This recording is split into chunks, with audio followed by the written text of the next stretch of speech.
हाय दोस्तों, मैं वकील इंजीनियर पोल्ट्री से।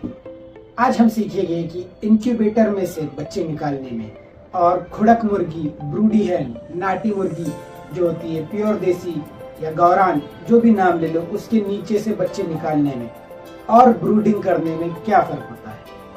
एक सिंपल लाइन, एक लाइन का जवाब अगर दिया जाए तो अगर आप ब्रूडिंग कर रहे हो तो कोई भी फर्क नहीं होता है। ये क्यों नहीं होता है ये हम जानेंगे आज साइंस के थ्रू, जेनेटिक्स, क्रोमोसोम्स क्या होते हैं उसके थ्रू, और दूसरे सादे एग्जांपल्स के तौर पर। ठीक है, तो चलिए शुरू करते हैं।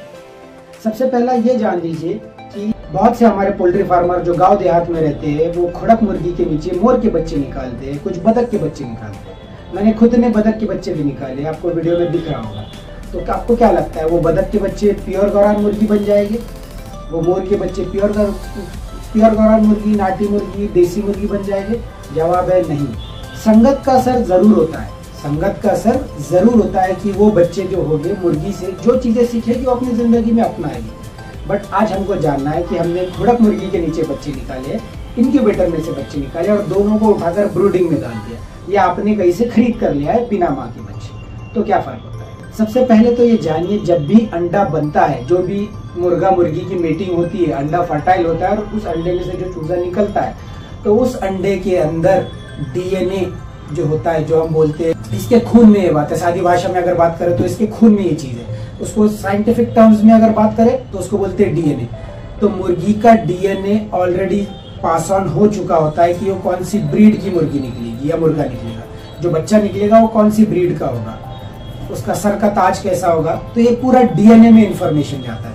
डीएनए बनता है क्रोमोसोम्स से और क्रोमोसोम्स बनते हैं जेनेटिक। क्या आपको मालूम है, हम इंसानों में 46 क्रोमोसोम होते हैं और मुर्गियों में वो होते हैं 78। हमसे करीबन 30-32 ज्यादा क्रोमोसोम्स मुर्गी में होते हैं। क्रोमोसोम होते क्या है? ये होते हैं खून, यानी जो हम सादी भाषा में जो बोलते हैं कि उसके खून में वो बात है। तो जो भी माँ बाप से, जैसे इंसानों में हमें आता है बालों पर, कान पर बाल आएंगे, नाक, सर पर बाल, आंख, जिस कद काठी, ये हमें हमारे माँ बाप से मिली होती है। इसी ही तरह मुर्गी के चूजे को जो नाक, बाल, उसकी नस्ल जो मिलती है माँ बाप से मिलती है, ये पास ऑन होता है जेनेटिक्स के थ्रू। तो मुर्गियों में ये 78 क्रोमोसोम्स होते हैं, 78 क्रोमोसोम्स। और हर एक क्रोमोसोम, मान लीजिए कुछ होते हैं सर के ताज का, चोंच का, कलगी का, कलर का, पैर का, आंख का, नाक का, उसके अंडे देने की ताकत, उसका चिकन बढ़ाने की ताकत, ये सब कुछ ऐसे बहुत सारे क्रोमोसोम्स होते हैं। अगर आपने ब्रॉयलर मुर्गी देखी है, ब्रॉयलर मुर्गी को बोलते हैं जेनेटिकली मॉडिफाइड ब्रीड। तो जेनेटिक्स जो मॉडिफाई किए जाते हैं वो यही है जिनकी हम बात कर रहे हैं। तो जब एक प्योर देसी जो खुड़क बैठती है, उस मुर्गी के साथ एक प्योर मुर्गा जो खुड़क बिठाने वाली ब्रीड का होता है, वो मुर्गे की मीटिंग होती है। वो बच्चा आप इंक्यूबेटर में डालो या वो बच्चा आप खुड़क मुर्गी के नीचे निकालो, उसके जेनेटिक्स, उसके क्रोमोसोम्स उसके साथ पास ऑन हो गए और उसमें कोई भी फर्क नहीं होगा। ये तो थी साइंस की बात। अब मैं आपको नेचर ने जो हमको तौर तरीके सिखाए उनके एग्जाम्पल्स देकर बताता हूँ।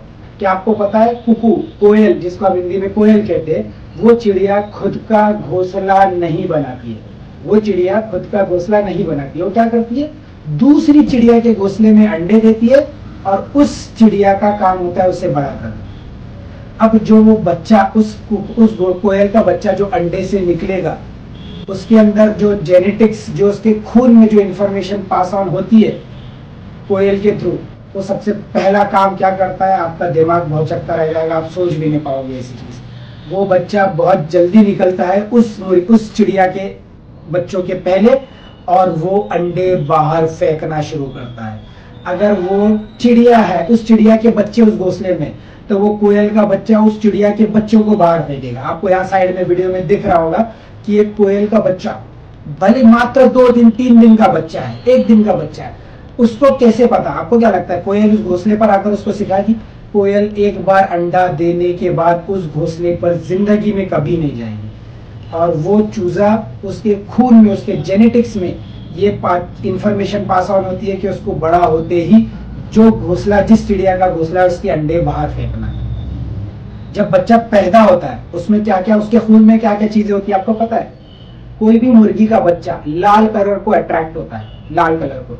अगर आप देखोगे, आप थोड़ा ध्यान से देखना, आपकी मुर्गी के दाने, पानी के बर्तन लाल कलर के होंगे। दूसरा, उस चूजे को पता होता है कि गड्ढा कितना गहरा है, कितना कम गहरा है, उसे कूद फांद कर जा सकता है या नहीं जा सकता। वो मुर्गी का बच्चा एक दिन का क्यों ना हो, भले कुछ घंटों का ही क्यों ना हो, अगर उसको डर की आवाज मारने पुकारा है तो बच्चा दुबक जाएगा, एक जगह बैठ जाएगा, वह माँ के पर के नीचे आएगा। तो ऐसी बहुत सारी है, अनगिनत चीजें हैं जो बच्चे को अंडे के अंदर उसके माँ बाप के थ्रू आसान होती है। तो आज हमने ये सीखा है इसके थ्रू कि आप इंक्यूबेटर से बच्चे निकाले या खुरक मुर्गी के नीचे बच्चे निकाले और ब्रूडिंग में डाले, उन बच्चों की नस्ल में कोई भी फर्क नहीं पड़ेगा। कुछ लोगों का ये भी सवाल रहेगा कि हम ब्रूडिंग क्यों करें, हम मुर्गी के नीचे ही क्यों ना निकालें। तो मान लीजिए आपको 1000 मुर्गी, 5000 मुर्गी, 10,000 मुर्गी बड़ी करनी है, तो आप कितनी मुर्गियों को खुड़क बिठाओगे? तो अगर इसको आप एज अ बिजनेस करना चाहते हो तो इंक्यूबेटर का कोई भी दूसरा जवाब नहीं है आज के तौर पे। खुड़क मुर्गी के बच्चे निकालने का आप कर सकते हो 5, 10, 50, 100, 200। अगर आप 500, 1000, 5000, 10,000 का सोच रहे हो तो इंक्यूबेटर के अलावा दूसरा इलाज नहीं। दोनों के अपने फायदे, अपने नुकसान है। मान लीजिए आप खुड़क मुर्गी से ही करना चाहते हैं, तो अगर आप खुड़क मुर्गी के पूरे फायदे लेना चाहते हैं तो आपको उन बच्चों को उस मुर्गी के साथ रखना पड़ेगा। वो मुर्गी 2 महीने उन बच्चों को पालेगी, 2 महीना वो आपका दाना खाएगी, अंडे नहीं देगी। आपको आज के वीडियो में जो आपने सीखा है वो आपको कैसे लगा ये कमेंट करके जरूर बताना। आपको किस चीज के बारे में सीखना है वो कमेंट करके जरूर बताना।